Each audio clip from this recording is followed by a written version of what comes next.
Hello, welcome to my podcast. I wanted to talk today about world anxiety. There's a lot of anxiety in the world right now, and I just wanted you to be aware of that. You might be on some level, but maybe you don't realize how much there is. Therefore, you're going to find that if you're a sensitive person, you might be absorbing it, the fear and the anxiety that's around, and also the anger. These are the three major emotions that we have as humans, but I also think right now on a world level there's a lot of fear. There's fear around what's going to happen with wars, with governments, with the future, even a little bit of fear still left from COVID, fear about world health, whether there's going to be more earthquakes because people can sense that there's changes coming, and therefore there's a lot of fear out in the community. You'll feel it at your shopping centre, you'll feel it when you're out with your friends, it'll come over the news, over the media, it'll be on the internet. It's an undercurrent fear, and I just want you to be made more aware of it. You might feel quite good and then go out and come home and feel this fear, and then you need to just do some release work. It's easy for you to not work out whether it's your fear or someone else's or world fear, and it can kind of all come together, and it makes it a bit more messy, your life. The other thing that's around is anxiety. There's a lot of anxiety. People are very anxious right now. They know there could be a big war coming in the next while. They also sense that feeling of world changes. I think a lot of people are sensing there could be earthquakes this year and some floods and fires, a little bit more than usual. And of course there's also the anxiety about work situations, the economy. A lot of people have predicted there's going to be a crash, and so people are nervous about where they put their money, and tentative also about how much they spend and whether they should buy a house and invest. There's anxiety around that. There's also anxiety around their health still, because COVID made everyone very health wary and the health of other people affecting the health of us.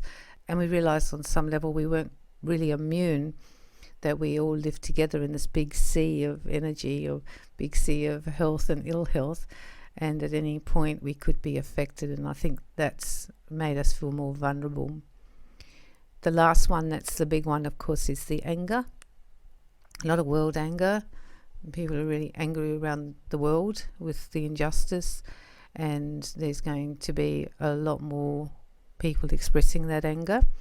A lot of truths are going to come out as well, and it's going to make people really, really angry, because people and or organisations and governments they trusted and had full trust in, I think they're going to find out things they didn't particularly want to know, to find out, and it will make them angry because they've been duped.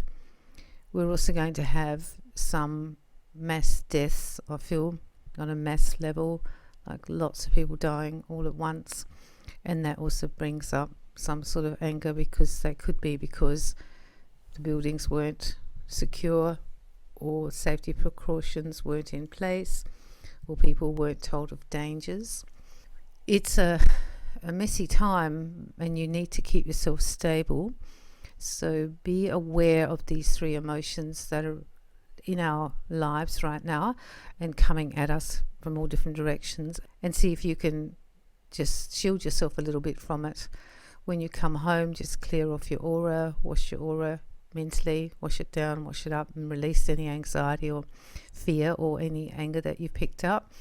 If you've watched something that's bringing those feelings up, I'd just switch it off and go and do something more pleasant and be in nature. And they're the things that you can do to calm yourself down and debrief. Use some exercise to shake it out, because these emotions get stuck in the aura sometimes. And also try not to be with people for too long who are super anxious, super fearful and super angry, because they're going to really, really affect you. Just limit your time. If you need to go in a little bit of a hiatus for a while and a little bit of an emotional retreat, that's okay. You can switch your phone off, life will still go on. And I think that once you realize that some of the feeling you've got lately isn't actually yours, you're feeling it, and because you're probably an empath, if you're listening to these podcasts, you're like a sponge, it's resonating in you, and therefore if you do start to have a lot more of these emotions, like a higher level of them, just be aware it's on the world scale. There's many changes coming for the world, and ultimately we're hoping that they will be better for the world. However, there's sort of a little bit of it's a bit like childbirth. You have to go through it to bear a nice new baby. Well, it's the same with the world. If we want a new world, we have to go through a little bit of difficult childbirth. I feel that we can all be protected a little bit more, protect ourselves more from this. When you leave the house, it's really important now to white light yourself before you go into any shops or shopping centres, before you go and see your friends, before you go to work, when you get on the bus, when you get on the train, you white light yourself. And particularly at night, see if you can remember every night to wash your aura down from the top, down the bottom of your feet, then wash back up with white light, and then release and clear your aura and send all the anxiety that you picked up, all the anger, all the fear that you picked up, and just send it to the light. There's going to be a lot of it this year, and if you want to continue to do your work and feel that you're in a calmer space, that's why I'm doing this podcast, because you're going to be picking it up. And honestly, sometimes we can't help pick it up. It's sort of who we are, but we can know how to release it and to let it go and to send it to the light. Well, that's what I wanted to say for now. It's going to happen all year. I think for the next 18 months it could be like this energetically, and astrology's been a bit all over the place as well. Therefore, it's something that we won't probably be able to avoid. It's like a transition we're going to go through now, but you can actually minimize it for yourself. And because you're so sensitive, and because you feel everything like 10, 50, 60 times more than the average human being walking around in their big coats, their big suits, you will actually, as an intuitive, as a light worker and a person who's working with the light, you will actually feel it more, and you'll feel it before it happens.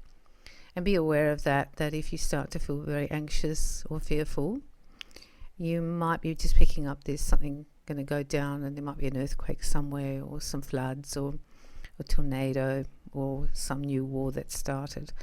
You'll pick it up before energetically, because that's how it works.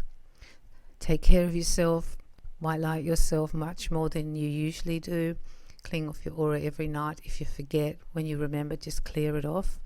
And before you face the world and leave your little sanctuary, make sure to do these spiritual practices, because I think they will really help you, because you don't want to add to the energetic baggage that we already end up carrying on personal level. We don't want to be picking up the world level too. I'm sending you lots of love, and I'm sending you lots of light.